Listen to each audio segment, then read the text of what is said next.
સુરત સિંગરપુર વિસ્તારમાં ઇલેક્ટ્રિક દુકાનદારના પુત્રની 20 દિવસ અગાઉ તાપી નદીમાંથી લાશ મળવાની ઘટનામાં 4 સામે દુષ્પ્રેરણાની ફરિયાદ નોંધી ધરપકડ કરી હતી.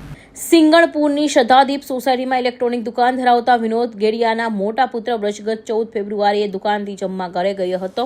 જોકે પરત ન આવતા દુકાનમાં કામ કરતા કર્મચારીએ વતન ગયેલા વિનોદ ગેડિયાને જાણ કરી હતી કે વ્રત દુકાને આવ્યો નથી, જેની વિનોદ તુરંત જ વ્રજને ફોન કર્યો હતો, પરંતુ ફોન બંધ હતો. બીજા દિવસે વતનથી પરત આવતા ત્યારે પણ વ્રજે ઘરે ન હતો, જેથી ચોંકી ગયો હતો. આ વ્રજના ગુમ થવાને અંગે કતારગામ પોલીસમાં જાણવા જોગમાં ફરિયાદ કરી હતી, પરંતુ 16મીએ વિનોદે સંબંધીને જણાવ્યું હતું કે 14 ફેબ્રુઆરી એટલે કે વેલેન્ટાઇનના દિવસે ભરીમાતા રોડના સેરિટેની હોમ્સથી યુવતી તેના પ્રેમી સાથે ભાગી ગઈ હતી, જેથી યુવતીના પરિવારજનો યુવકના મિત્રને પકડી માર મારતા હતા. તે સમયે વ્રજ પોતાના મોબાઈલમાં વિડીયો ઉતારી રહ્યો હોવાથી દિલીપ ધનજી ગોંડલિયાએ મોબાઈલ ઝૂંટવી નીચે ફેંકી દેતા ફોન તૂટી ગયો હતો. ઉપરાંત દિલીપ તથા જયંતિ દિલીપ અને ભાવેશ સહિતના વ્રજને માર માર્યો હતો, પરંતુ આ અસામાં પોલીસ આવી જતા તમામને ચોક બજાર પોલીસ સ્ટેશને લઈ જવાયા હતા.